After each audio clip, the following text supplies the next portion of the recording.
otros debates están en la sociedad china? O sea, ¿cuáles son las cuestiones que preocupan a los chinos ahora mismo? Bueno, ya como que un poco se ha calmado lo de la pandemia, porque incluso antes, aquí no se trata de decir que todo el mundo estaba 100% de acuerdo. Yo, por ejemplo, yo soy estudiante y vivo en el campus, y los campuses son los espacios que tenían mucho más control de la pandemia. Yo he pasado buena parte del año pasado sin poder salir del campus. O si salía era todo un procedimiento administrativo enorme. Entonces, lo puedo decir, COVID-0 con Omicron ya se hizo insoportable. Y lo mismo pasaba, o sea, a nivel social, eso también se veía, gente, sobre todo porque o sea, afectó mucho lo que era servicios, ¿no? Manufactura no paró tanto, pero servicios sí. Entonces había mucho debate interno sobre qué hacer, qué no hacer, miedos, varias posiciones, gente que decía busquemos un punto intermedio, ahí se sacaban los ojos, ¿no? Después, ahora último, como han sido las fiestas, todo el mundo está un poco en plan celebratorio. Y yo me imagino que ahora que las cosas vuelvan a la normalidad, van a resucitar varios temas, sobre todo el tema laboral. Esa es la nueva, digamos, la demanda más fuerte sobre todo de los millennials jóvenes, o sea, los nacidos en los 90 y los centennials, ¿no? Que es una generación muy especial que ya está saliendo del mercado laboral y que los líderes, tanto del partido, en las empresas, etcétera, están aterrados porque no saben muy bien cómo manejarlos, ¿no?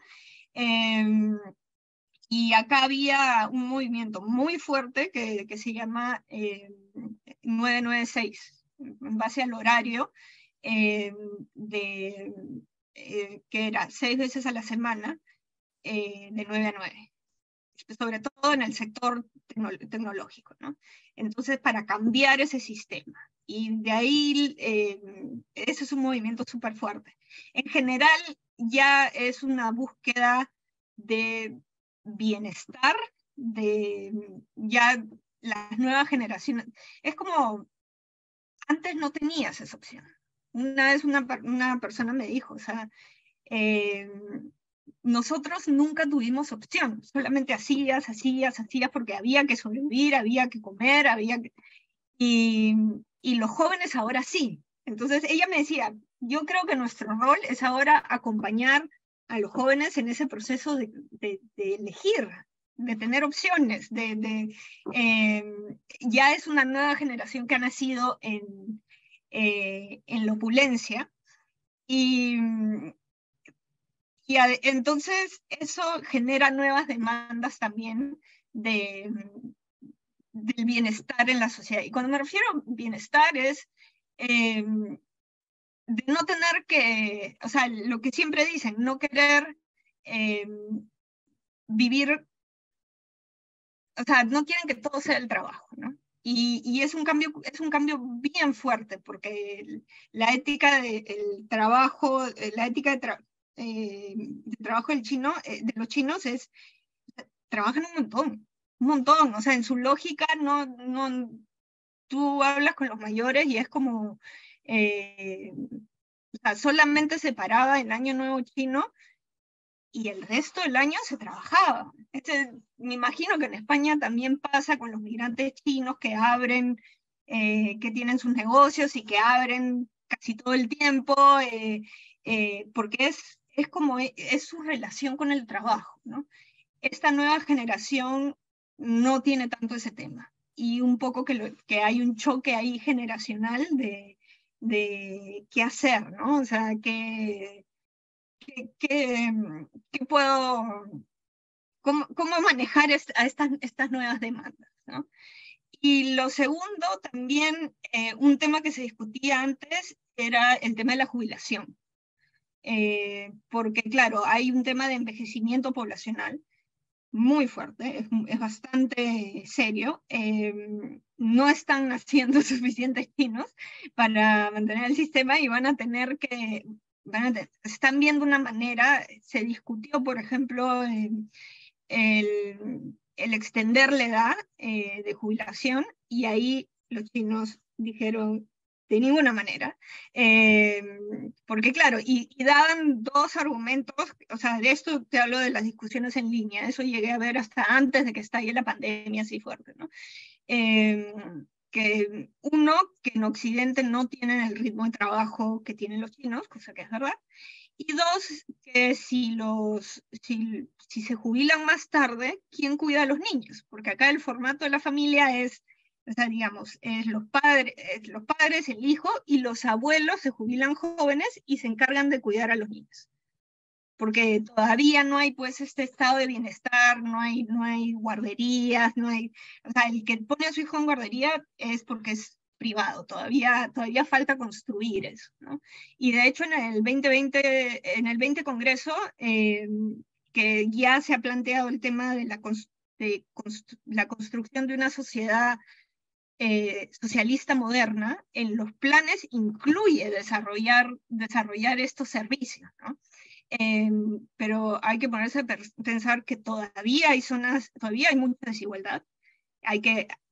Ya se acabó con la pobreza absoluta, falta trabajar el tema de la pobreza relativa y de la clase media, y que estamos hablando de 1.400 millones de personas. Entonces ese es el gran reto de China. O sea, la promesa es el bienestar para las 1.400 millones de personas. Entonces,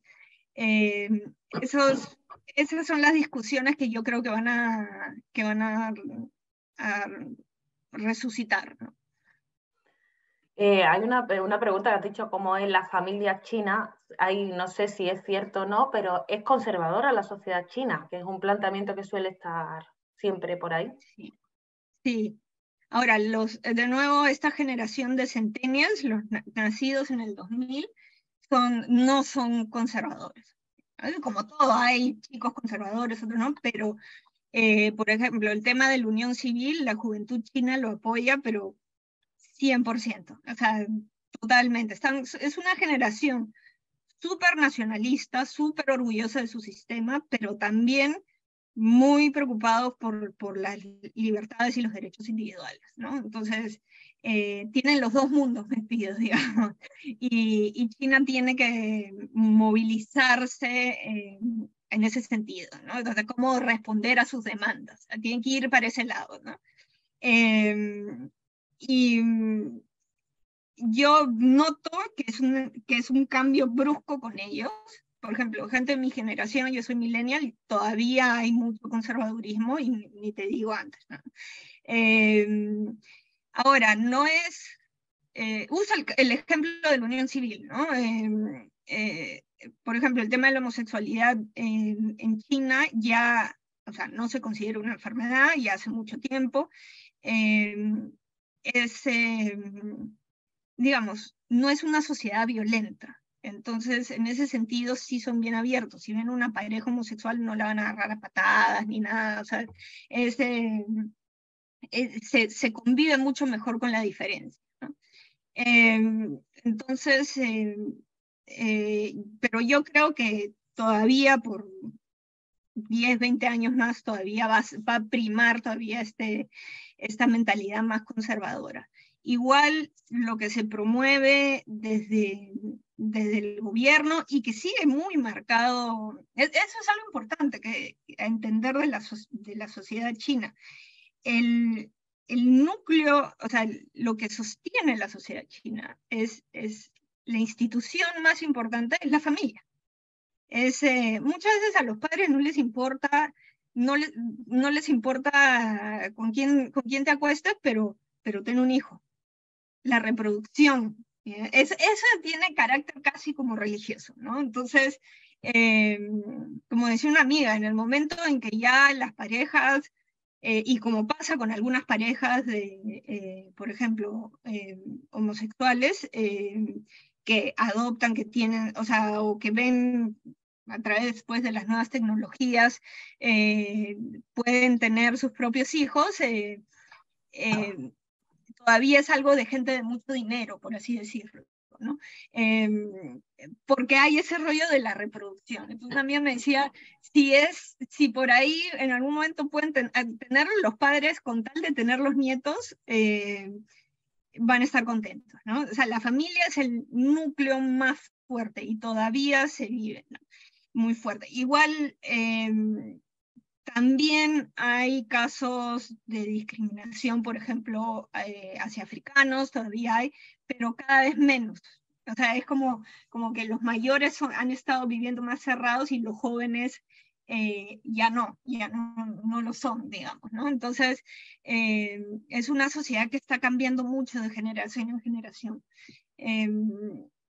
Son taras que existen y que podrían existir en cualquier otra sociedad, ¿no? O sea, es una sociedad conservadora en que la familia sigue siendo, y la familia, la reproducción siguen siendo súper importantes.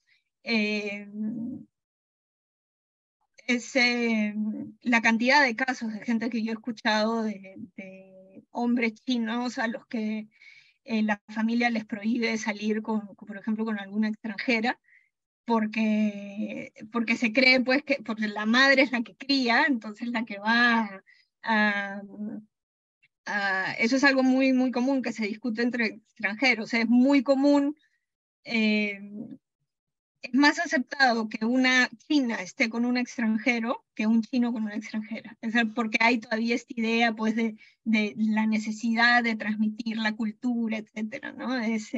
Todavía esos valores son muy fuertes, pero al mismo tiempo hay otros valores mucho más, digamos, no sé cómo llamarlo, no necesariamente influencia occidental, pero sí más inclusivos, ¿no?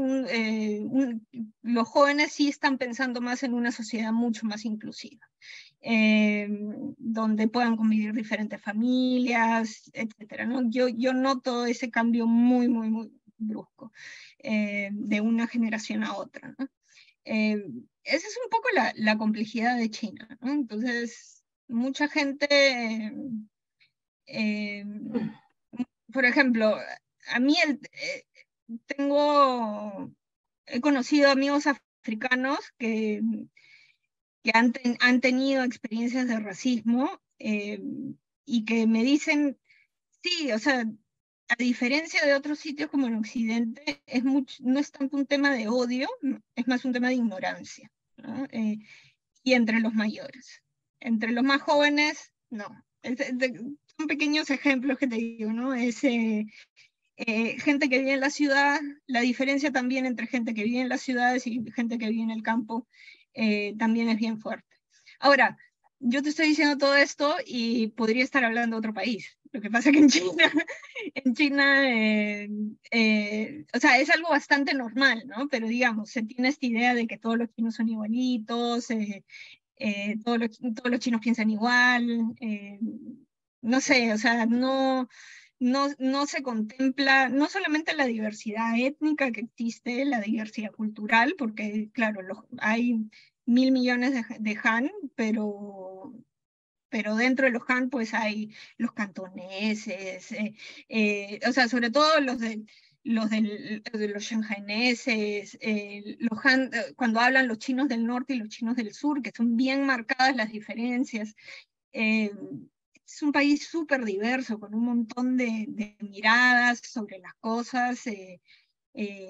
Entonces tienes esa diversidad, tienes diversidad generacional, más diversidad por los sitios donde has nacido.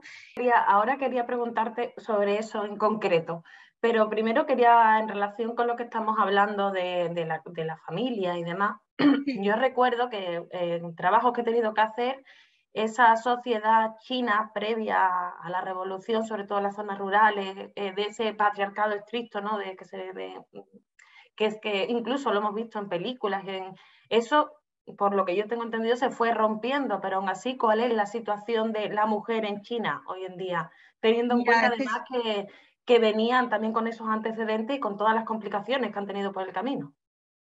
Ya, en cuanto a la situación de las mujeres, sí enfrentan una realidad que enfrentamos todas las mujeres en el mundo, que es este tema de la elección de tener que prácticamente elegir entre formar una familia y el trabajo, porque todavía hay mucha discriminación. No te contratan si te ven en edad de que puedes tener hijos, o sea, todo lo que pasamos también las mujeres en otros países, ¿no? Eh, pero de ahí, si te a nivel, que por cierto, está prohibidísimo, ¿no? O sea, la ley, según la ley, eso está totalmente prohibido, y las mujeres, pero lo que se queja muchas de las mujeres es que en la práctica eh, hay una cultura todavía muy machista, ¿no? Pero si vemos a nivel de, digamos, desde niñas, todo el proceso de vida, las mujeres tienen exactamente la misma educación y el mismo acceso a educación que los hombres, eso no hay diferencia. Aquí, por ejemplo, o sea,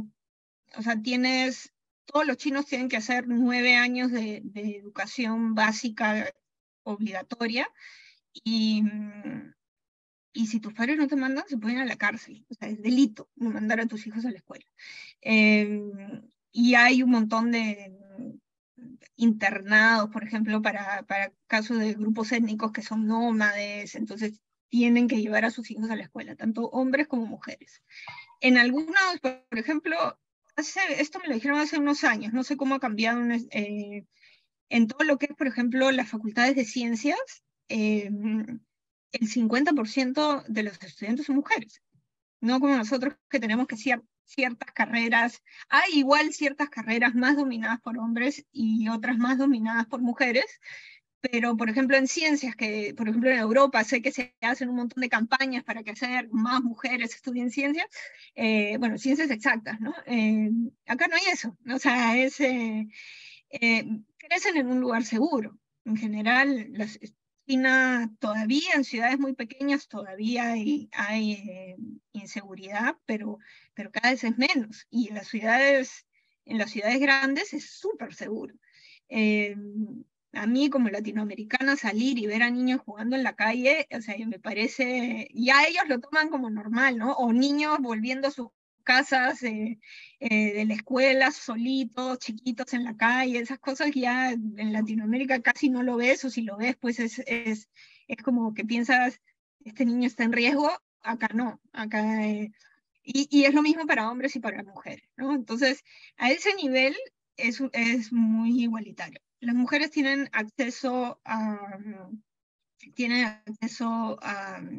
contracepción, que se puede conseguir gratis, tienen derecho al aborto, eh, que a nadie se les ocurriría quitarles ese derecho. O sea, ahí sí tendrías a todas las mujeres afuera en las calles. Cuando pasó lo de Estados Unidos, acá se hizo viral el tema y muchas mujeres decían, es un derecho humano, y les parece loquísimo que haya mujeres en el mundo luchando por su derecho a acceder a un aborto. Tienen total control sobre su cuerpo, ¿no?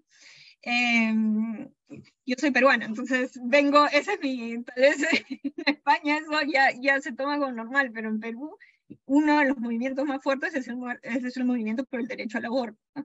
Eh, Esa es la situación. El tema laboral, ahí todavía hay mucho que trabajar. Y enfrentan un problema muy importante, que es, eh, esto es una sociedad meritocrática.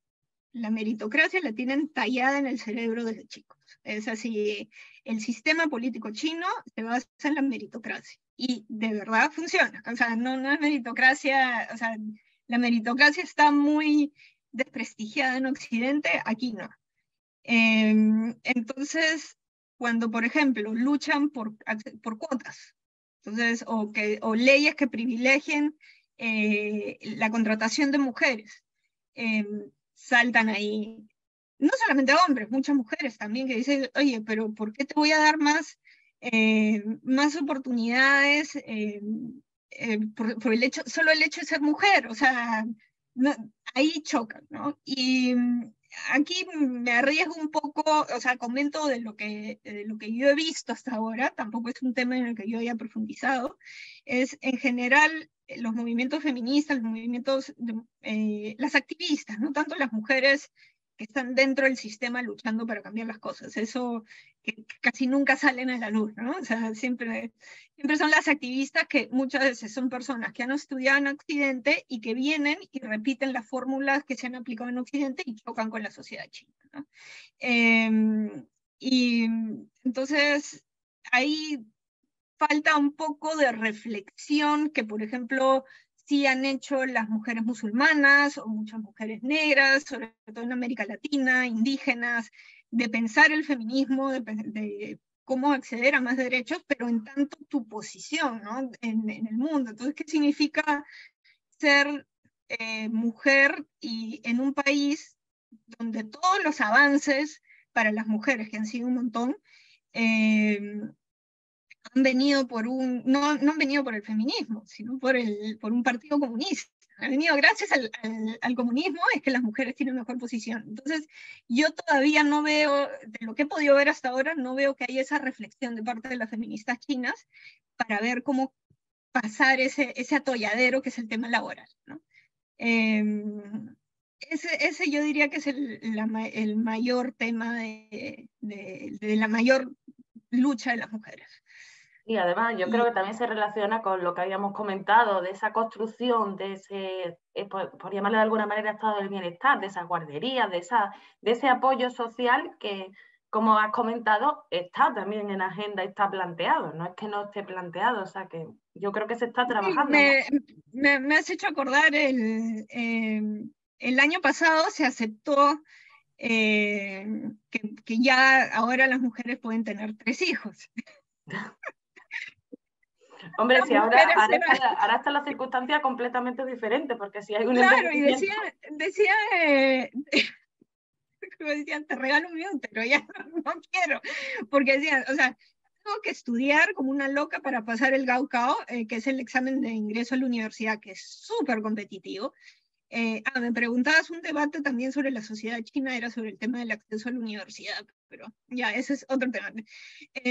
Trabajo un montón, me tengo que enfrentar a una situación laboral adversa, además me tengo que casar y además tengo que tener hijos y ahora encima, o sea, lo que pasa mucho con los millennials, que es la generación del hijo único, es que por este rollo de la unidad familiar, los millennials, que fueron hijos únicos, ahorita tienen 2 personas, una pareja, tiene que encargarse de 4 adultos mayores. Porque acá no hay eso de que a tus padres que vea el Estado, no. O sea, los hijos se encargan de los padres. Y criar un hijo se volvió carísimo. Es una locura de plata. Y además el Estado te dice, no, ten más hijos. Te dicen, te volviste loco, ya no. Y fue un desastre para la gente. Están desesperados, no saben qué hacer. Entonces ya, ahora han dicho, vamos a trabajar hacia esto, pero de acá que empiecen a haber cambios concretos, todavía faltan algunos añitos. Porque todavía China necesita generar, o sea, la cantidad de riqueza que tiene que generar para poder brindar esos servicios a la barbaridad de gente que hay en este país es enorme, ¿no? Entonces todavía falta, ¿no? No sé muy bien qué va a pasar ahí. Yo recuerdo un libro que leí, que ahora no me acuerdo exactamente del porcentaje, pero decía que China tenía muy poca tierra cultivable y era, con muy poca tierra cultivable tienes que dar de comer a muchísima gente, y que en el libro la tesis que barajaba es que casi todo lo que se ha hecho en la Revolución China era tratar de cumplir con eso, y después ya vemos lo demás, pero cumplir con eso era ya una tarea en sí. Y hasta ahora es un tema, hasta ahora cómo el tema de las inundaciones, o sea, cómo controlar los ríos, por eso este es el país de los ingenieros, o sea, la tradición de ser ingeniero es ancestral, porque el que podía controlar los ríos era un buen gobernante, ¿no? Y Sí, y el tema de la comida. Es 7%, si no me equivoco, del territorio chino es cultivable. Solo 7%. Muy Acá poco. se murió hace un par de años el padre del arroz híbrido en China. Y, y fue el velorio y el entierro fue...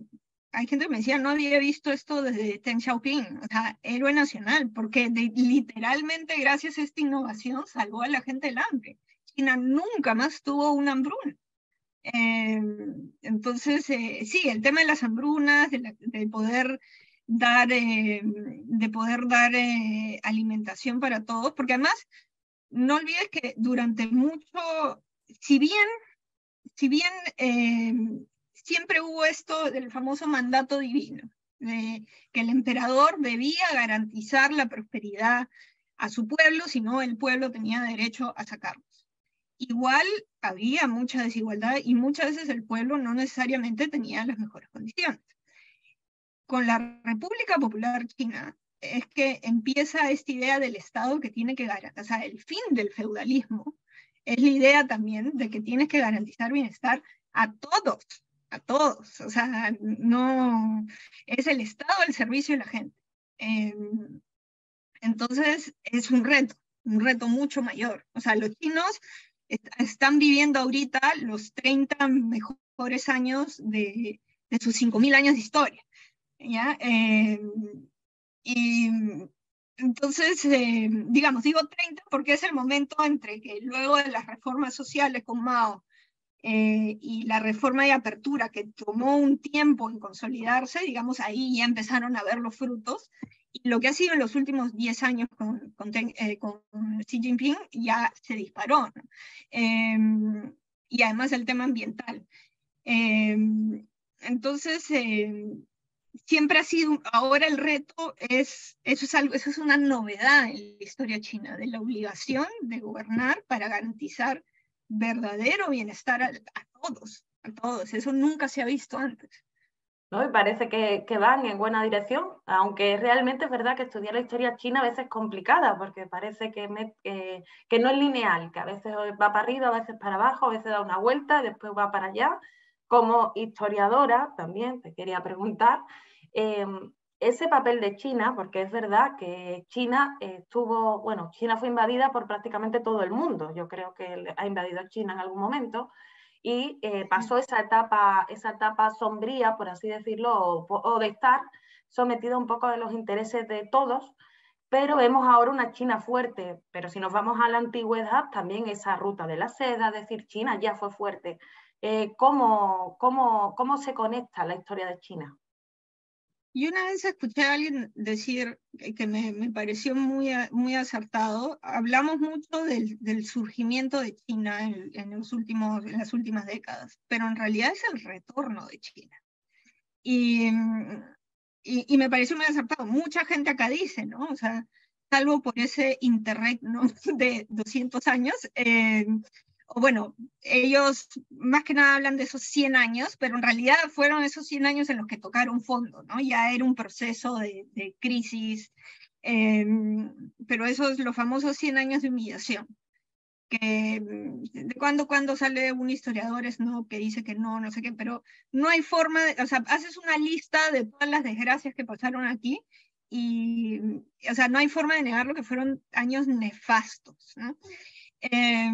Entonces, muchos chinos, o sea, en verdad, la gran mayoría de chinos, le preguntas a alguien en la calle, no se entienden como ciudadanos, como que son parte de una cultura ancestral de 5.000 años.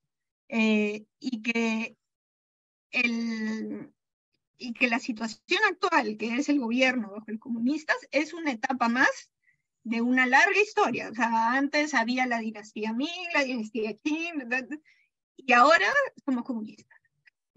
eh, Alguna vez alguien me dijo sobre Taiwán, ¿no? No, ellos se han quedado en la República de China, pero ya van a volver, ¿no?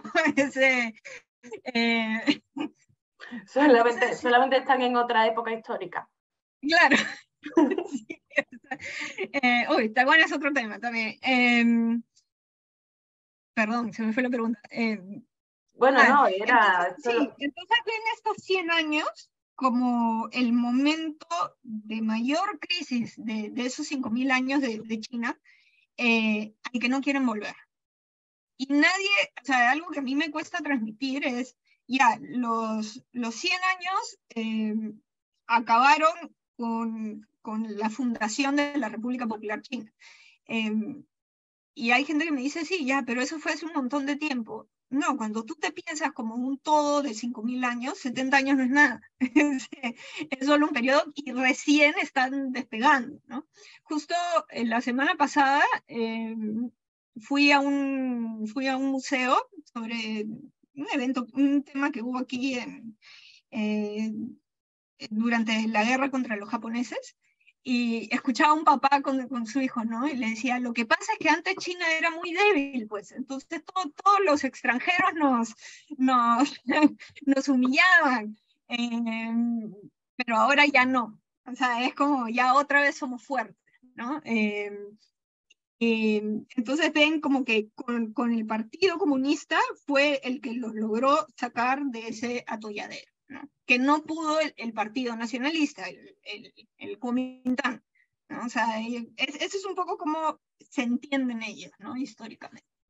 Y volver, digamos, la gran promesa que hizo el Partido Comunista al pueblo chino fue la revitalización de la nación china, ¿no? De volver a ser esa nación fuerte, eh, que era el centro del mundo, ¿no? El Chunguo.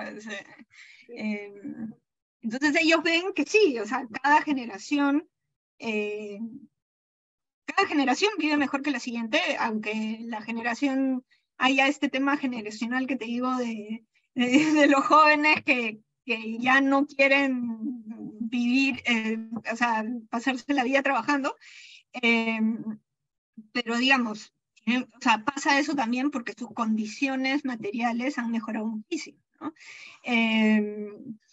Y van saliendo nuevos retos en el proceso, pero ven un cambio hacia mejor. Un tema, por ejemplo, que ya no está en la agenda, pero que hace 10 años discutían, era el tema ecológico. Hace 15 años los que más arrestaban eran los activistas ecologistas. Hoy China tiene en sus planes de desarrollo y en sus planes quinquenales, que eso es un poco lo que queda en el plan, es así, como decimos, no sé si se dice en España, esto acá va a misa, ¿no? O sea, de todas maneras se hace. Eh, que China va camino a ser una civilización ecológica.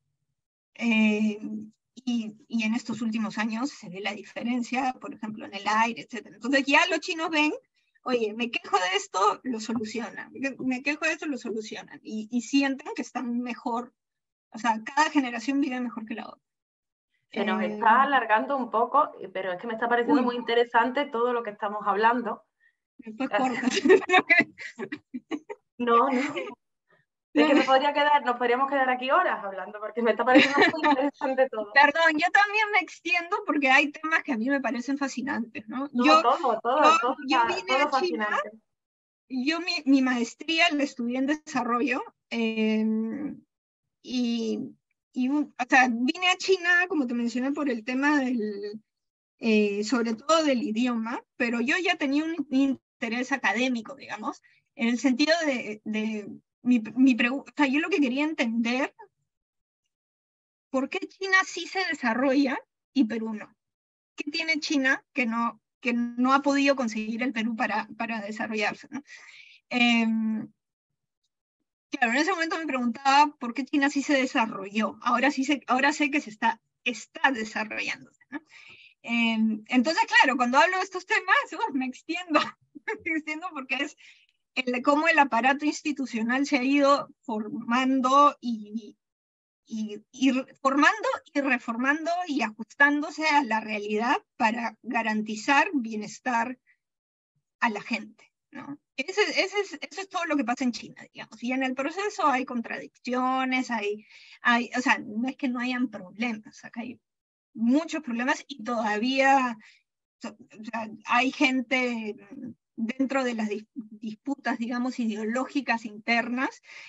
Tiene gente que cree pues que Xi Jinping es la reencarnación de Mao y que están asustados de no volver como en la época de la Unión Soviética, y gente que cree que Xi Jinping es, no sé, es un traidor a los principios de Mao. O sea, hay mucho en el proceso, pero la diferencia, también por lo que me preguntabas de esto, de esta historia, ¿no? De lo bajo que cayó que cayeron los chinos, que cayó la civilización china, es, sí, todos tienen claro que cuando mejor le ha ido a China es cuando ha tenido un solo gobierno fuerte y centralizado.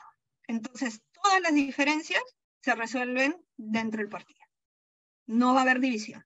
Entonces, esa es la China de ahora, ¿no? O sea, entonces, esa diversidad, y claro, son mucho de los trapos sucios se lavan en casa, ¿no? Entonces, vas viendo tendencias, o a veces pues te toca un profesor que dice, bueno, hay tales que dicen esto, o sea, lo puedes ver en las clases, pero tienen sus propias maneras, ¿no? No tienen la cultura del debate. Hay discusión, pero esto del ágora occidental, donde sueltas tus ideas y no sé qué, no, por ahí uno suelta una idea, después otro escribe y no se refiere directamente a ese, pero te das cuenta que está hablando de esa idea.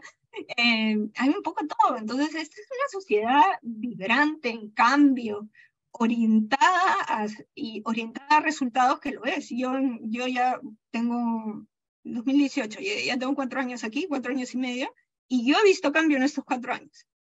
Imagínate la gente que ha venido de antes y ha visto la transformación de este país, y así sigue. Esa es la China de hoy, ¿no? De verdad, un país vibrante. Insisto en que me podría quedar ahora hablando contigo. Hay varios temas que son como muy candentes, que no hemos abordado así en profundidad, aunque han salido un poco, como el caso de Taiwán, o también de la cuestión étnica religiosa y el tema de los uigur, que es un tema que puede salir también, sí.